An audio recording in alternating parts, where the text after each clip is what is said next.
Majesteit, hoe vond u het Koningsdijkconcert? Het was een prachtig concert. Het was voorbij voordat ik erger had. Maar het mooie, de samenwerking tussen verschillende groepen die elkaar nog nooit samen hadden gespeeld. Ik denk een hele mooie opmaat was.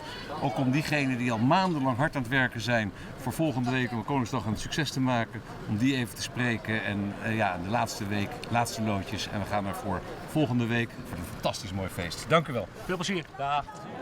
Ja, maar mag ik even toch vragen, want u zei van het is voor mij zo bijzonder om met hun samen te kunnen spelen. Dat zei je toen je gevraagd werd voor de eerste keer. Hoe was het uiteindelijk de ervaring daarin? Fantastisch! Ja? Superleuk! Ja, het geeft zo'n extra level zo aan het nummer. Nick en Pieter Klaas, van de jongens mocht je hem optreden voor koning Willem-Alexander, koningin Maxima en prinses Beatrix. Nou, ik weet net bij waar ik beginnen, maar hoe wie dit?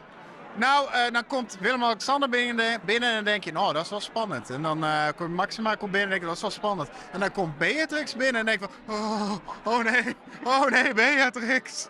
Die ken je al zo lang van vroeger en dat is echt alsof je dan de originele Sinterklaas ziet of zo. Het is echt fantastisch. Ik werd echt zenuwachtig van. Het was een fantastisch concert met een heel soort verschillende invloeden. Maar ja, het swingde gewoon. Het was gewoon prachtig. Er zit energie in. Wat het ik doe, welk nummer dat ik spelen waard. Het was gewoon fantastisch. En het wordt een uur, maar het viel dus 10 minuten. Het was fantastisch. Wanneer gaat de tweede helft beginnen? Ik had echt, het kon niet zijn dat het al klaar was. Het is al klaar. Het kan gewoon niet.